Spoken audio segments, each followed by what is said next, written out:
You step into a Roman tavern, hand over a copper coin for a polite smile, and the attendant hands you a clay jug of fermented urine. The ammonia stings your nostrils, but the promise of a blinding white grin makes you swish the bitter liquid without hesitation.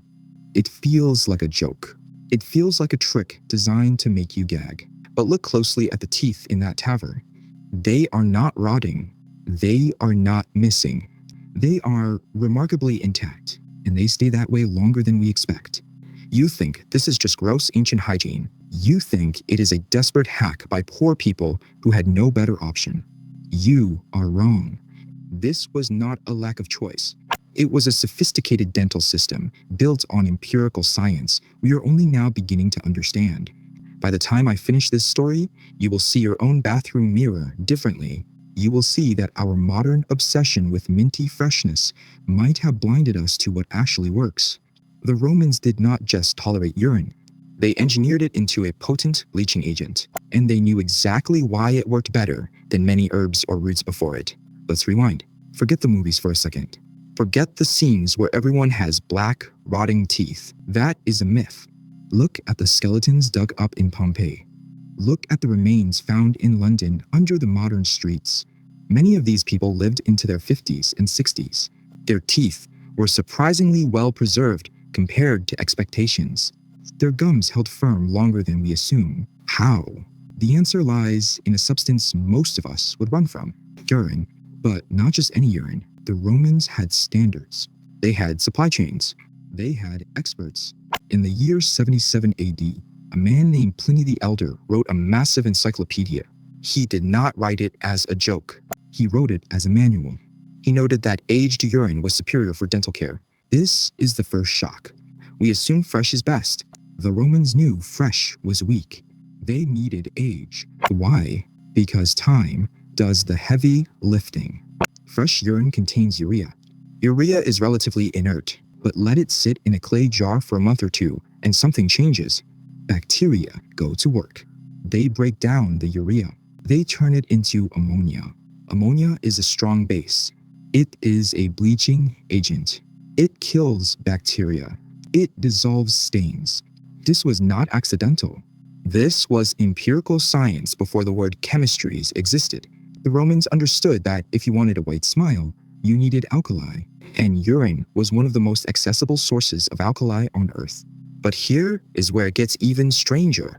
Not all urine was equal. The Romans were picky. They treated urine like wine. They looked for terroir. Soil composition changed the chemical profile of what people peed out. Pliny wrote that urine from Lusitania, modern Portugal, was the best. He also highly praised urine from Gaul, modern France. Why? Because the soil there made the urine richer in ammonia. It was a natural premium blend. You could buy it by the amphora. It was expensive. It was traded across the empire. This was not a poverty project. This was an elite habit. Pliny himself discussed using urine to whiten teeth and dye hair. The poet Petronius mentioned it in his satires. If you were rich enough to afford white teeth, you used this. White teeth signaled health. They signaled wealth. You could not afford the luxury of a yellow smile. So how did they get the product? It was an industry. There were men whose job was to collect urine. They went to public latrines. They went to tanneries. Tanners used urine to cure leather, removing hair and softening hides. The Romans collected the urine from these sources. Imagine the supply chain. You have collectors moving through the streets with jars. They bring the fermented liquid to the bathhouses. They bring it to the wealthy homes. It was a regulated commodity. It was as normal as bread or oil. Now, picture yourself in that Roman bathroom. You are not just swishing. You are scrubbing. The Romans did not rely on liquid alone. They made pastes. They mixed crushed oyster shells with ground pumice. They added bone powder. It was gritty. It was abrasive. It scraped plaque off effectively. But abrasion hurts gums. Abrasion causes bleeding. If you scrub too hard, you get an infection. That is where the urine comes back in. The ammonia in the liquid acted as an antiseptic.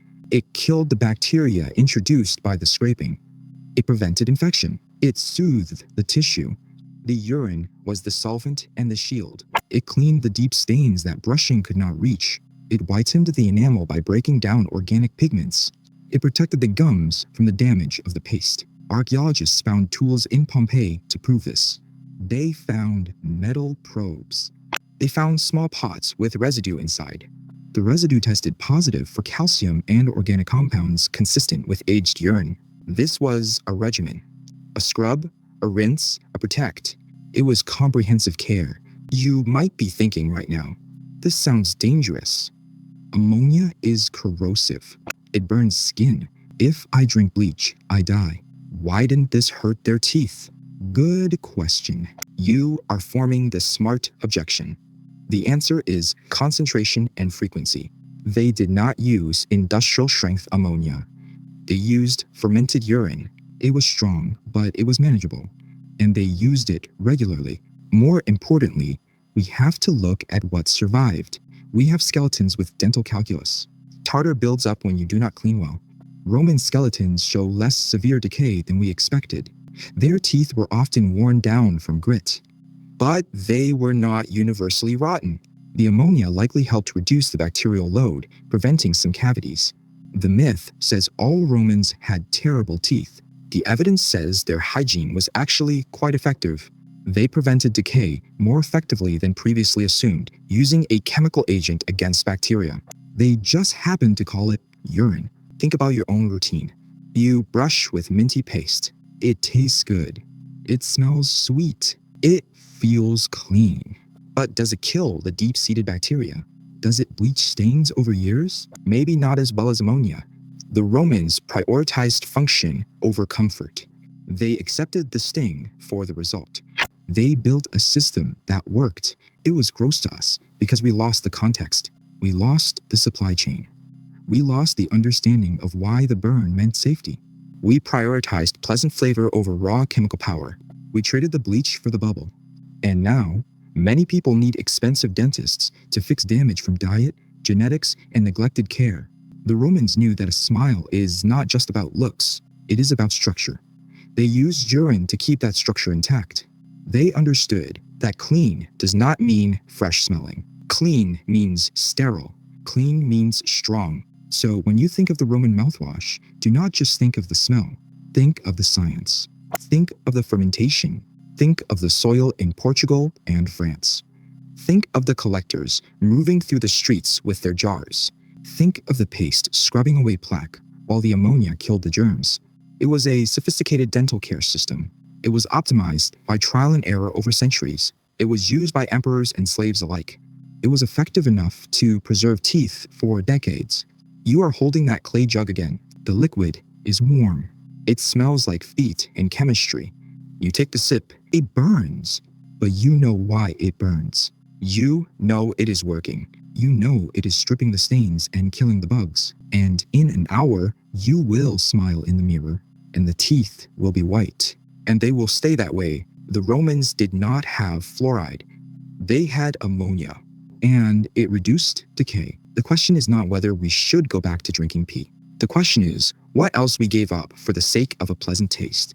The answer might surprise you. It might make you look at your own bathroom cabinet with new eyes. You are no longer just brushing your teeth. You are wondering if you are actually cleaning them.